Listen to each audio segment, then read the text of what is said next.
So, beautifully, we are 11 weeks out from heavy hitters. And how many sets are we up to? Oh, wouldn't you know, 11. So, we do one box a week. By the time we get to bright lights again, well, heavy hitters will be out. So that seems pretty fortunate and a good strategy to tide things over. So yeah, so welcome to Rathe, obviously up first for week one. What are we going to talk about? That's the curiosity though. I guess, you know, we'll open it and enjoy, right? A little stroll down memory lane to welcome to Rathe. What can we find? What do we hope to find? Tunic? Not really. What's the other? Aligned Strike? Even that's not so good. I think Arcane Rising is the real big one at the moment until, well, or unless we get other Command & Conquers in heavy hitters, because we know there's a special alt art version. I wouldn't be surprised if there is one in the expanded slots, but you never know. So, where are they? They're in the middle, aren't they?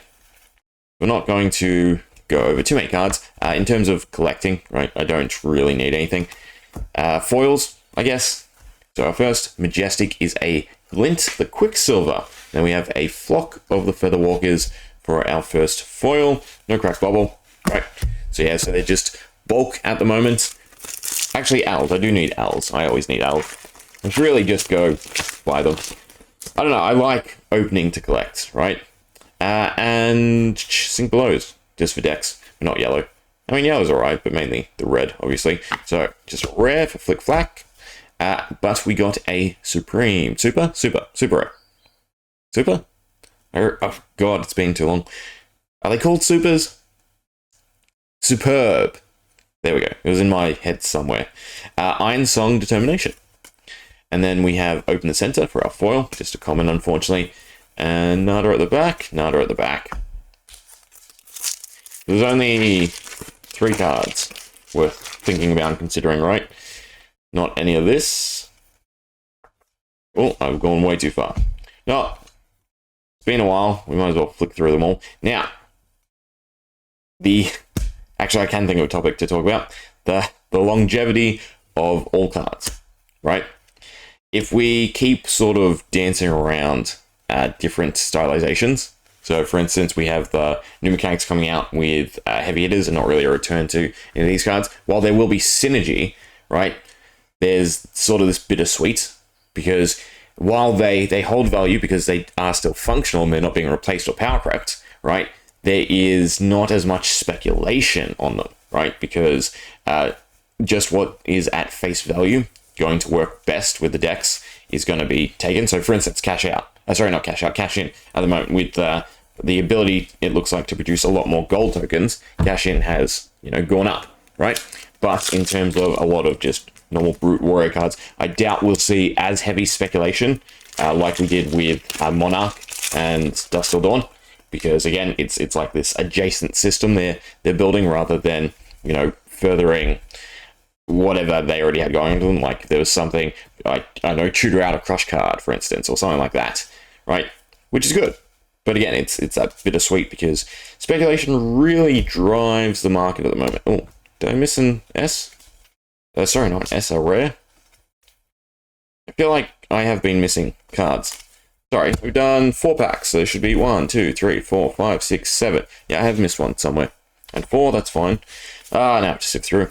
Again, I would have noticed if it was something good. Because I don't need the rares, but we might as well pull it out, so at least I have all the commons and tokens aside. Was it in the first pack, right, where we got the M? I think it was, yeah. There we go, a Warrior's Valor. So nothing too great so far. Well, where's best? I want the light to show off their shine. But I don't want them, it doesn't really matter. With the glare. Okay. What do we get? Biting Blade, so I've skipped 2 again. So we got a Barraging Beatdown, Steel Blade Shunt, and a Biting Blade. You know what? Give me just a foil M and I'll be happy, right? At least that's something I can add to my little... well, I don't want to call them master sets, because I've done a pretty piss poor job at master sets. Because again, I don't really go on my way to buy. I enjoy opening and filling it out like that. Potion of Strength. Would have loved to see some better item utility across the board from Bright Lights. Imagine if there was just like a weapon, like a potion tosser or something, right? Even something in the UPF, fun like that. Oh well. And then a Savage Feast, Whelming Gust Wave for our foil. God, the card stock is so interesting. Are these? I feel like these are the Belgium because my fingers are tingly.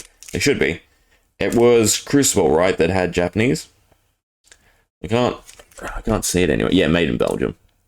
But yeah, even like this compared to obviously current Belgium it's pretty interesting, right? Just think, because it feels like it hasn't been that long, right? But it has been that long. It's been a good 5 years.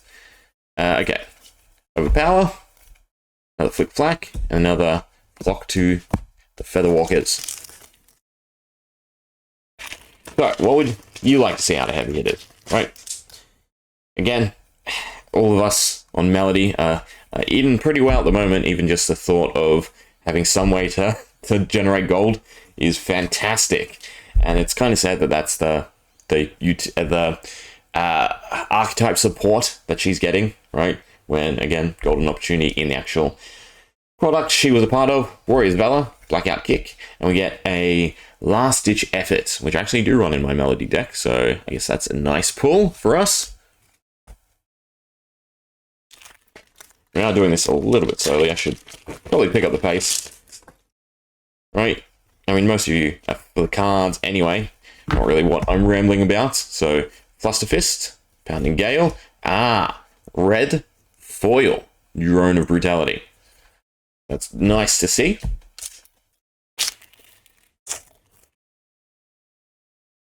Then we get Sync Blow Red is also good.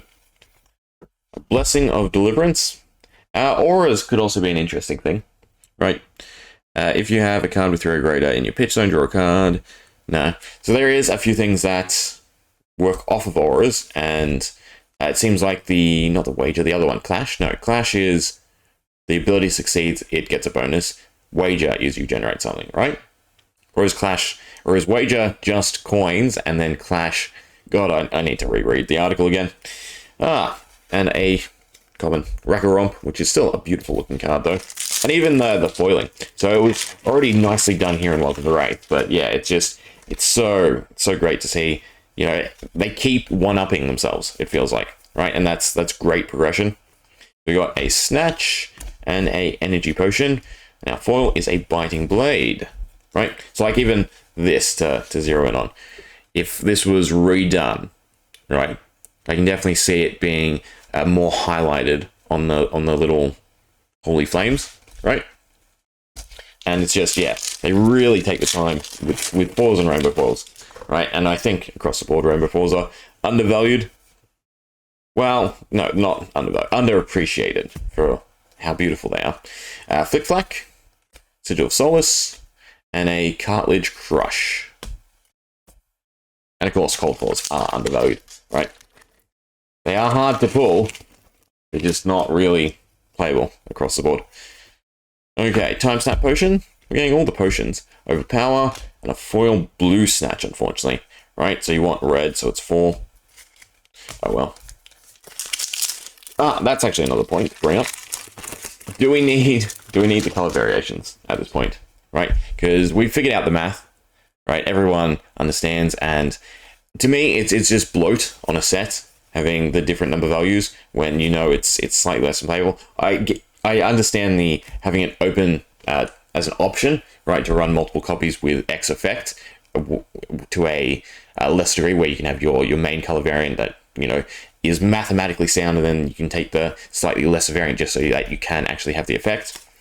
But I don't know, I feel like it's probably one of the most confusing aspects. Ironstock Plate Foil, beautiful. It's probably one of the most confusing aspects for anyone getting into the game. It's just the plethora of variants, right? And then it's such a slight difference that once you know and understand, it's completely fine. But it's definitely something to get your mind around at the beginning.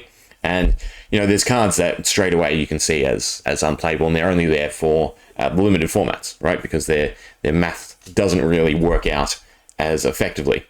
So Savage Feast, Ancestral Empowerment. I don't think this is a great one. right?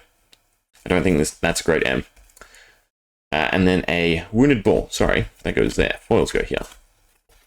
Okay, so I think we're about halfway. Maybe a bit more. Can't remember if we were going back and forth between the piles. Oh, yes. Warrior's Valor, blue. Raging Beatdown, and a Wrecker Romp. Oh well. Yeah, these were technically from a case. Oh god. So when I first was buying stuff to hold on to, I wanted to display it all, so I ripped open every single case. And I had no idea about the odds either. So I ripped open every single case and stuck them all beautifully on my shelf. And so I have like 20 loose boxes of Welcome to Rathe that are obviously from sealed cases, but I've mixed them around, so I have no idea. I have no idea which ones are from a case, so I can't like open them to the fullest unless I just open the lot, I suppose. Blackout Kick, a Disable, and a blue Sink Below foil. It's also good because I'll get a bunch of bulk and some rares that I can trade in to prepare for heavy hitters. Okay, a Staunch Response, and Sigil of Solace, and Barraging Brawnhide. How many left? 5, 6. I think we could probably blow through these a bit quicker. Blessing of Deliverance. Cranial Crush. Deals 4 more damage. They can't draw cards during the next action phase. Yeah. That's actually like a shutdown against Melody. That's interesting. I need to look at the counterplay, right, for a lot of things too. That's probably where I'm weakest still for the game, is I just don't have the depth of knowledge, right? It's just, there is so much to learn at this point. That, I don't know, I feel like a little bit of power creep would be good. I mean, I like that all cards are still, somewhat feasible, or the majority of cards are still feasible.